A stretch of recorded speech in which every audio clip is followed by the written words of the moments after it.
s'appelle les Saint-Bernard du Dakar et aujourd'hui notre rôle a été entièrement fait. Nous avons dépanné donc, sur la route une semi-remorque dans une épingle où il y avait pas mal de fèche-fèche. Une semi-remorque, c'est pas équipé pour faire du tout-terrain et elle était trop longue. Donc l'arrière de la semi-remorque reposait par terre, ce qui fait que le tracteur n'avait plus la motricité. En plus, il n'a pas les pneus adéquats. Donc il ne pouvait rien faire, il ne pouvait ni reculer ni avancer, il était complètement coincé.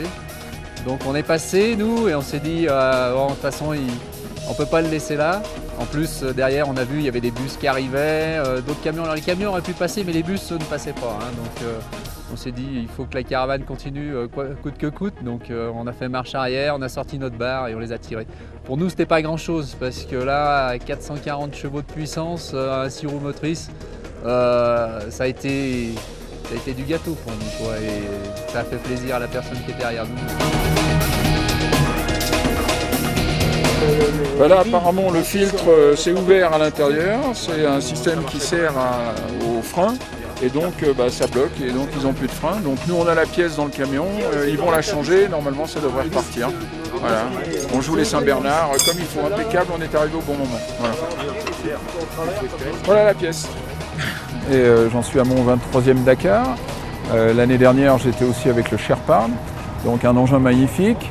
On fait de l'assistance, on a fait tout à l'heure de l'assistance en direct à plus de 4800 mètres d'altitude.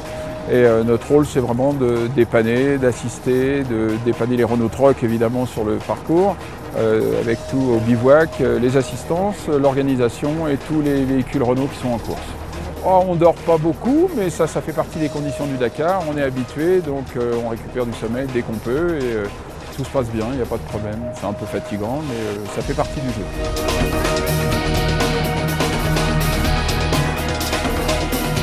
Estamos en la ruta de enlace cruzando la frontera chilena, volviendo a la Argentina a un poquito más de 5.000 metros de altura, así que estamos todos apunados, cansados, sucios.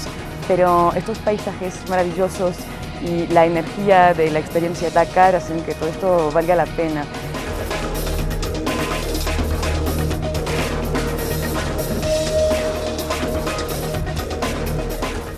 La verdad es una emoción muy grande, nunca había vivido una cosa así, nunca había estado en la cordillera, nunca había ido a Chile, un paisaje hermoso.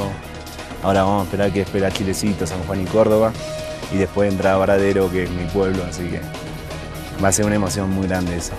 Me integraron muy bien, la verdad que un grupo humano muy grande. Me siento parte de una familia muy buena, la verdad que no lo puedo creer, las personas, hablar en otro idioma, me integraron bien, muy buena gente todas.